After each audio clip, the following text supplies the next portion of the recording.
Have you ever wanted to be a real-life hero? And, I'm not talking about wearing a cape or shooting lasers from your eyes. No, I mean being a hero of doing the absolute right thing, even when it's just super tough to do. So let's dive right into heroes of character, the secret to doing what's right, and figure out how to build that kind of heroic superpower. Okay, let's dive into this first part, choosing right in wrong crowds and standing out when it's hard. Seriously, think about this for a second. What do you do when literally everyone else is doing wrong? It's a really tough spot to be in, right? Maybe kids around you at school are whispering behind someone's back or doing something they definitely know they shouldn't be doing.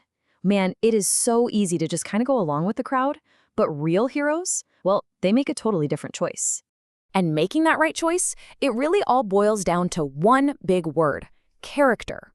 Character is basically the true nature of who you are deep down on the inside. It's those pure, holy traits you build up every day. See, we know that when Jesus returns, he's going to change our physical bodies, but he won't just magically zap a bad character into a holy one right at that second. That transformation, that has to happen right now. We've got to choose to be pure today. Moving on to part 2, Enoch's amazing walk with God and his purity before the flood. And this brilliantly illustrates our point. Enoch lived a super long time ago, and his world was completely full of depravity.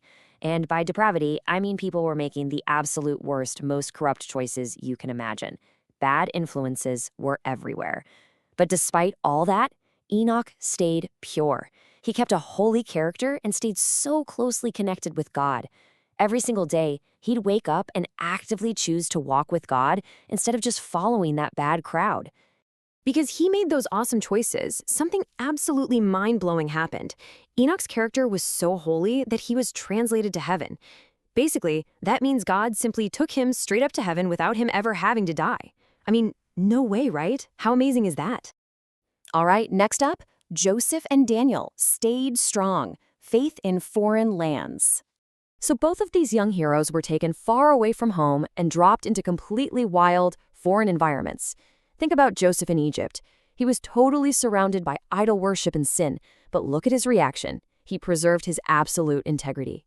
Then you've got Daniel over in Babylon, totally surrounded by atheism, meaning people who didn't believe in God at all. Yet his reaction? He stayed completely loyal to God. It didn't matter if their surroundings were fascinating or just downright repulsive. Neither of them let the environment change who they were on the inside. So how in the world did they handle all that pressure? Well, when Joseph was directly tempted to join in on the sin around him, he fired back with this incredibly powerful question. He said, "How can I do this great wickedness and sin against God?" See, he didn't just mumble, "Nah, no thanks." He recognized right then and there that doing the wrong thing was a direct sin against the God he loved so much. He absolutely stood his ground. Which brings us to our next section, the secret of infinite strength, their ultimate superpower. Okay, so here's the real secret to their success. They didn't just try really, really hard on their own. Nope, they depended on infinite strength. Their lives were completely hid with Christ and God. They made absolutely sure to only gather good, pure, and holy properties into their minds. And by using their faith, they literally reached above all the junk around them and found the Holy Spirit. Relying on that exact same infinite strength, that is for sure the only safe course for us today. And this brings us to a pretty massive realization. There is exactly one source of strength we can draw from to get the exact same self-control that they had. Just one. You can't get it just by trying to be a good kid on your own strength. It comes entirely from God through his Holy Spirit. Let's look at our final section. Building a holy character today. Your turn to be a hero.